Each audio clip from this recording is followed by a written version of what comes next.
ayah. Okay. Terlindung daripada angin monsun. Okay. Sebab Selat Melaka ini, sudahkah kamu belajar yang angin monsun tu? Kamu belajar masa form 1 kan ya kak? Ataupun form 2 kamu belajar? I think yang ni darjah 4 kot. Darjah 4. Darjah 4. Tapi form 2 geografi ada belajar kan angin monsun kan? Wait. Ya. Ya kan, ya Form kan? 2, form 2. So angin monsun ini, bahasa ini di Selat Melaka ialah angin monsun barat daya. Ya. Jadi kawasan ini terlindung daripada tiupan angin monsun sebab dia diblok oleh Sumatera. Okey, apabila tiupan angin monsun barat daya datang, dia diblok oleh Sumatera. Jadi sedikit saja hujan sampai ke Melaka. Jadi tempat ini terlindunglah, membolehkan kapal dagang boleh berlabuh dengan selamat. Okey, so untuk yang ini, faktor yang mempengaruhi pemilihan lokasi ini sangat penting. Ini kena hafal. Okey, sebab masuk bab ini dia akan tanya apakah faktor pemilihan lokasi, apakah faktor pemilihan Melaka. Empat ini kamu mesti kena hafal. Okey, lepas tu kegemilangan. Kenapa Melaka ini dia boleh menjadi sebuah kerajaan yang sangat gemilang? Faktor dia, satu, kepimpinan raja sebab raja dia. Yang kedua, yang kedua ialah sistem pentadbiran mereka sangat teratur, sangat tersusun. Okey. Yang ketiga, sebab mereka ada undang-undang. Okey. 3 benda ni. Okey. So kita tengok yang pertama, kepimpinan raja. Okey, keturunan Raja Palembang.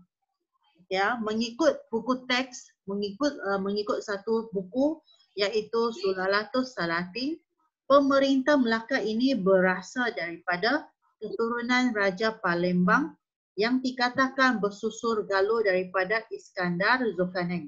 Maksudnya mereka adalah keturunan daripada Palembang, daripada Indonesia. Okey.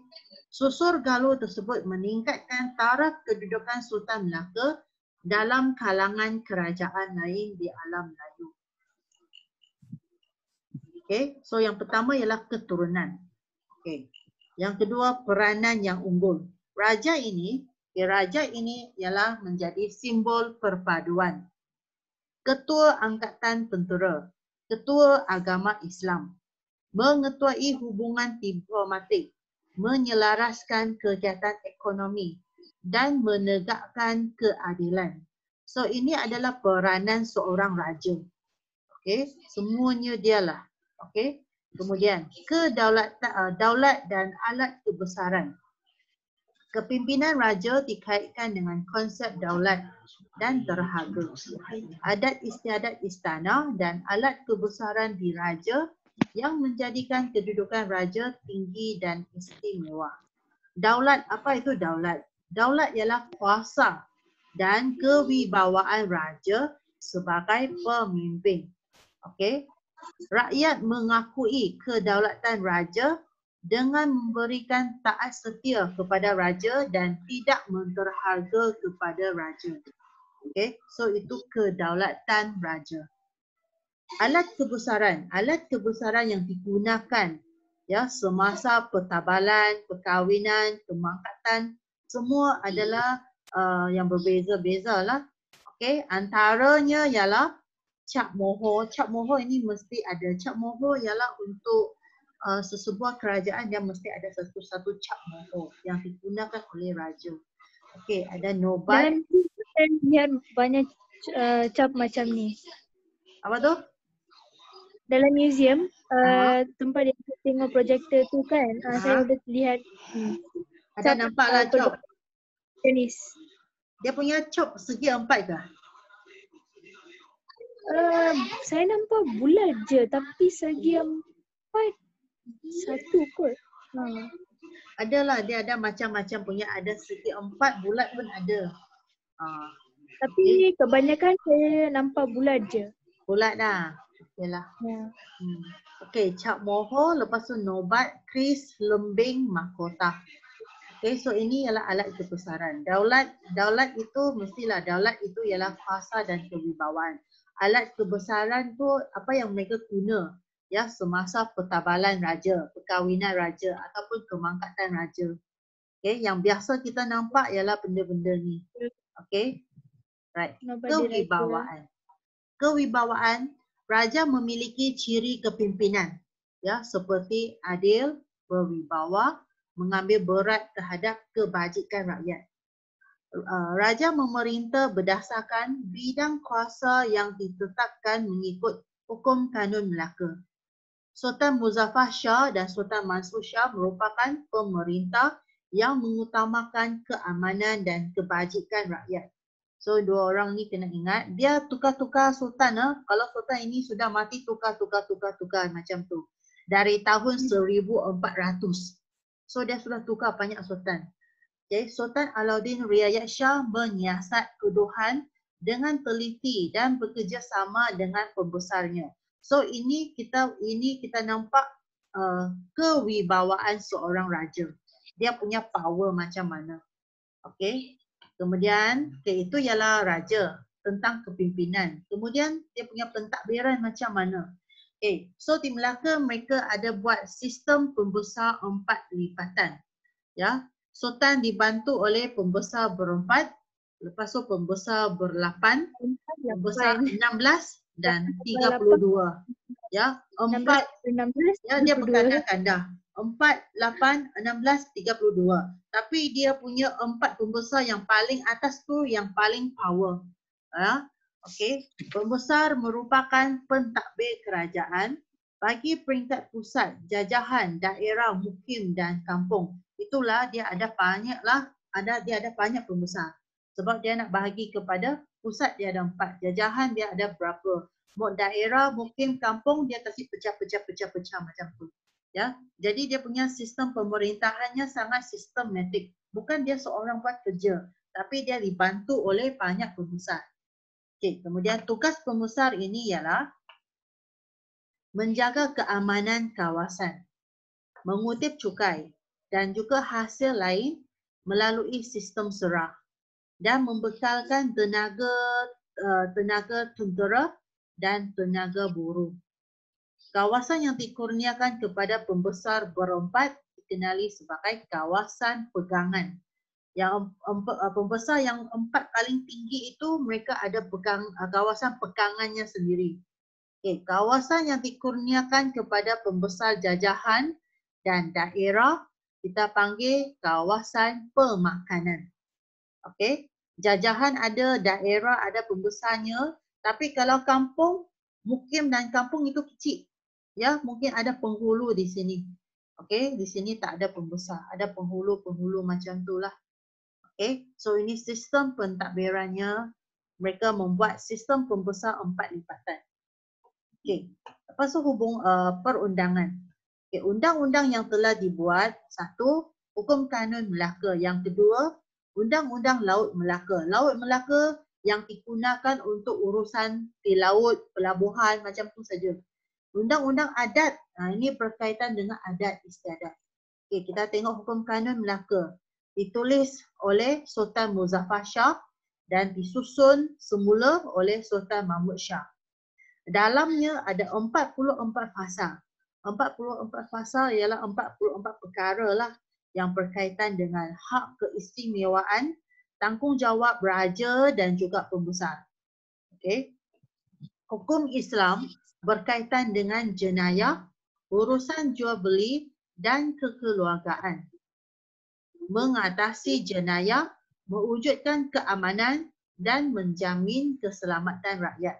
So semua yang perkara-perkara yang biasa, contohnya jenayah, curi ke, membunuh ke, semua ini ikut hukum kanun Melaka.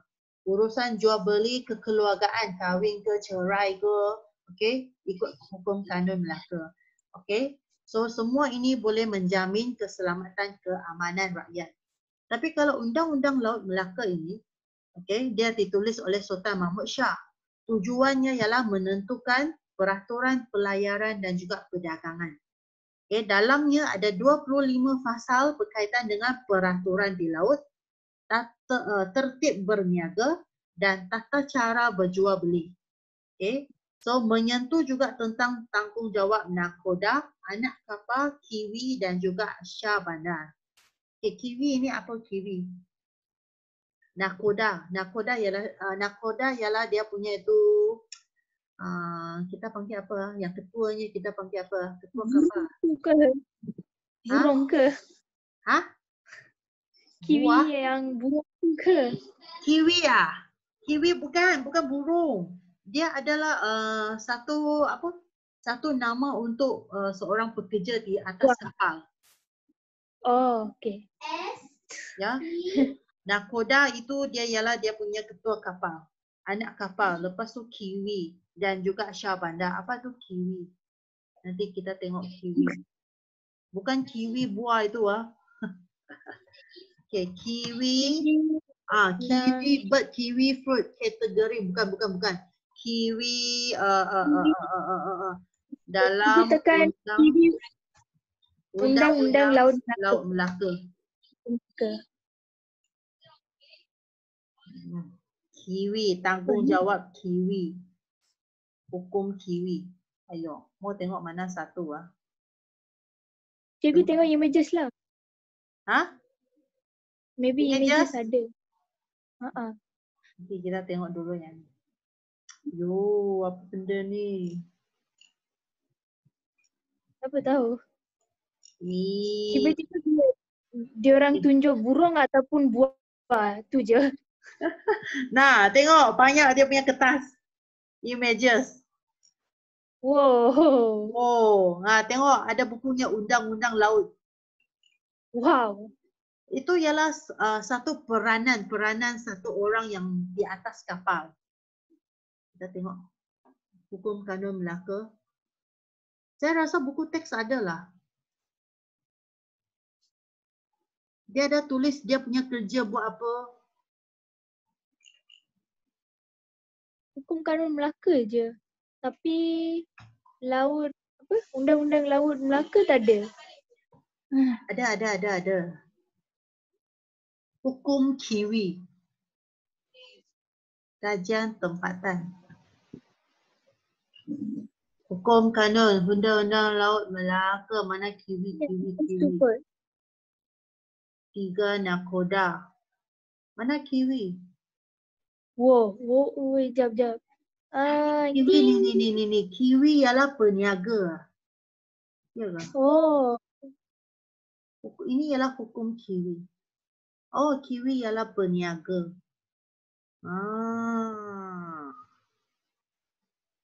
Okeylah, orang yang naik kapal itu, okey, mereka kena ikut undang-undang.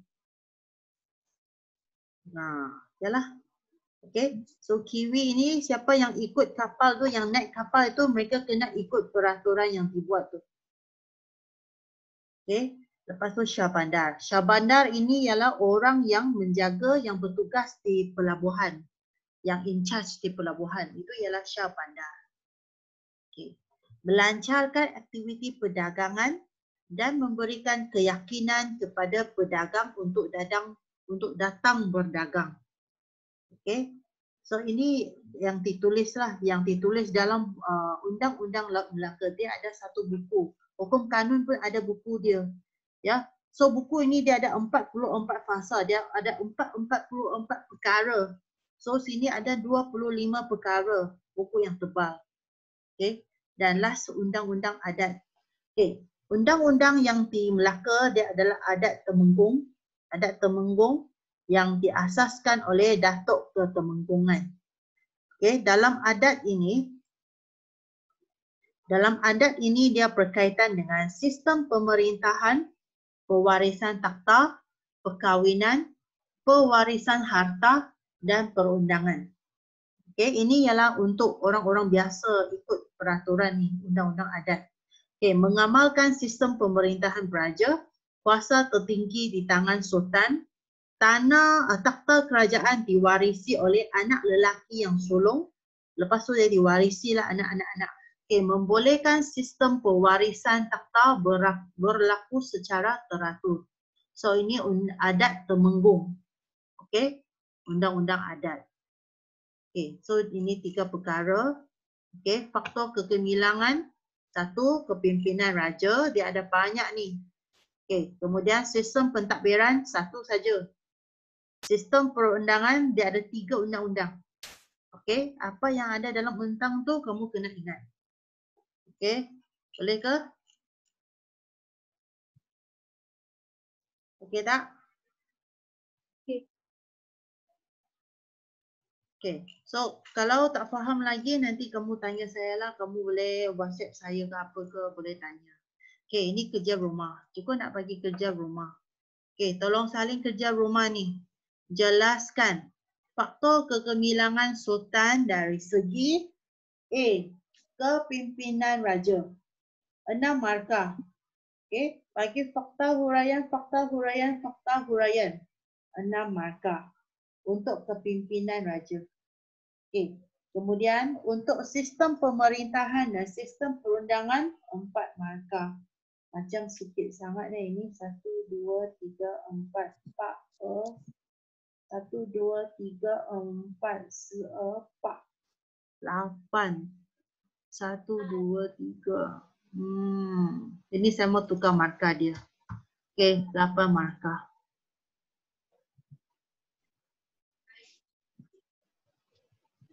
Okay, ini kamu buat. Lepas tu kamu snap gambar, hantar kepada saya. Cikgu, jap. Kejap cikgu. Okay.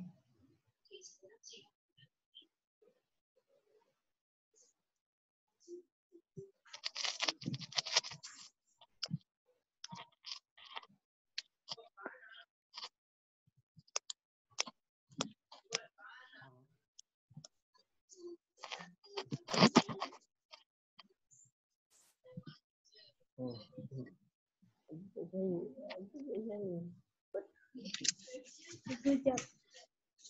Sana.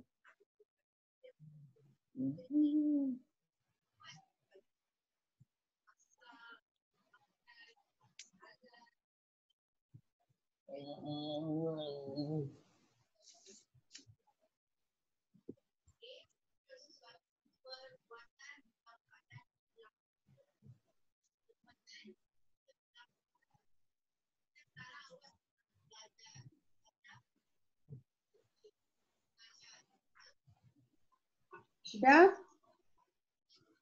Belum. Dan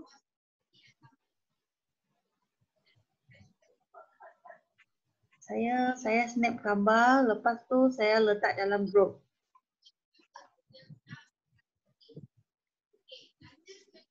dah. Okay, saya letak dalam grup juga. So lain kali ya kalau hari Jumaat kamu tengok kepada grup lah, tengok saya ada tulis apa-apalah, pesan apa-apa ke. Okay? Okay, so ini kamu siapkan, lepas tu hantar bila-bila saja pun boleh.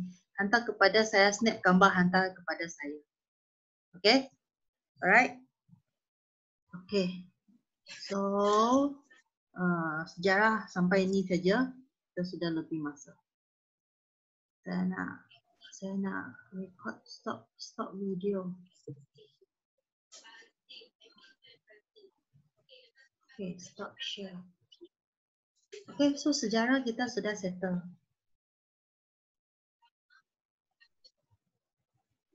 Okay. Okay, then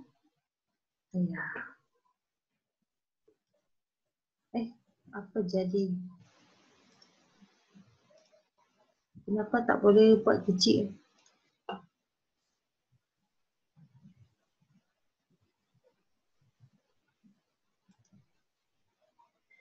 Okay, kemudian yang lain. So, saya akan buat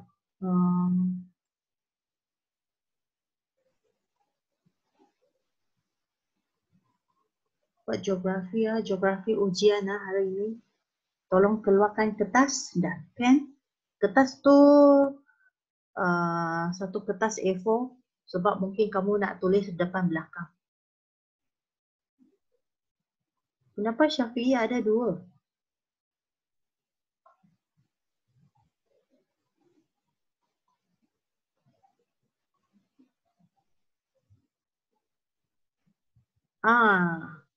Liu sudah print. Okey, Liu sudah print, sangat bagus.